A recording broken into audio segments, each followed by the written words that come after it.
झणझणीत आणि चमचमीत भाजी कोणाला खायला नाही आवडत आणि ती पण भाकरीसोबत असेल तर मजाच वेगळी. तर आज आपण खानदेश स्पेशल डुबुक वड्याची भाजी बघणार आहोत आणि थोडी पद्धतसुद्धा वेगळी, मी थोड्या वेगळ्या पद्धतीने बनवलेली आहे. तर रेसिपी आपण पूर्ण बघा आणि चॅनलवर नवीन असाल तर चॅनलला सबस्क्राईब जरूर करा. तर चला मग बनवायला स्टार्ट करूया. तर इथे आपल्याला 2 कांदे घ्यायचे, 2 टमाटे घ्यायचे, लसूण घ्यायची आणि खोबरं आहे. हे सगळं भाजून घ्यायचं आहे. तर असा काळा मसाला तयार करून घेणार आहे आपण.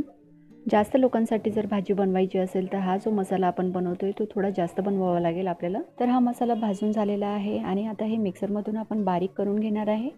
महाराष्ट्रामध्ये सगळ्यांच्या घरी भाजी बनवली जाते. आमच्या खानदेशमध्ये डुबुक वडे म्हणतात याला. आपल्याकडे कोणत्या नावाने ओळखली जाते भाजी मला कमेंटमध्ये नक्कीच सांगा. तर यासाठी लागणारा मसाला तयार आहे. तर एका बाउलमध्ये आपल्याला बेसन घ्यायचं आहे. बेसन आपण कमी जास्त घेऊ शकता. ओवा टाकायचा आहे त्यात. बेसन थोडं जड असतं, ओवा टाकल्यामुळे अपचनाचा त्रास होत नाही आणि टेस्टही छान येते. हळद टाकायचं आहे, मीठ टाकायची, थोडं तिखट टाकायचं आहे आणि मिक्स करून घ्यायचं आहे पाणी टाकून. चांगलं मिक्स करून झाल्यानंतर यात थोडंसं तेल घालायचं आहे. आपण तेल घालू शकता, नाही घातलं तरी चालेल. आणि आपण बघू शकता की हे जे डुबुक वड्याचं मिश्रण आहे ते रेडी झालेलं आहे. तर डुबुक वड्यासाठी लागणारं मसाला जे आहे ते आपण वेगळं काढून घेऊ एका प्लेटमध्ये. तर इथे मी धनेपूड घेतले, गरम मसाला घेतला आहे, लाल तिखट घेतलेली आहे, हळद घ्यायची आणि जी रेग्युलर तिखट आपण वापरतो ती घ्यायची. आणि आता एक कढई घेऊया. कढई गरम झाल्यानंतर यात थोडं जास्त तेल घालायचं आहे. फोडणीसाठी थोडी लसूण घालूया. लसूण कडकडून झाली की यात जे मसाले आपण काढून ठेवलेले आहे ते घालायचे. हे थोडंसं मिक्स करून झाल्यानंतर जो गरम मसाला आपण तयार केलेला आहे तो घालायचा आहे. गॅसची फ्लेम जी आहे ती लोच ठेवायची, नाहीतर जी चटणी वगैरे आपण पहिले टाकलेलं आहे ते जळून जाईल. आणि आपण बघू शकता मस्त असा हा मसाला तयार आहे. तर यात चवीप्रमाणे मीठ घालूया आणि आपण बघू शकता की साईडने जे आहे ते तेल सुटायला लागलं आहे. तर याच वेळेस आपल्याला यात गरम पाणी घालायचं आहे. कोणतीही भाजी करत असताना आपण जर गरम पाणी वापरलं तर जी भाजी बनवतोय आपण ती लवकर होते. आणि पाणी आपण कमी जास्त आपल्याला किती क्वांटिटीमध्ये भाजी हवी आहे त्यानुसार आपण पाणी घालायात. अगदी 2 मिनटापर्यंत आपल्याला हे होऊ द्यायचं आहे. फ्लेम कमीच ठेवायची, लोच ठेवायची म्हणजेच.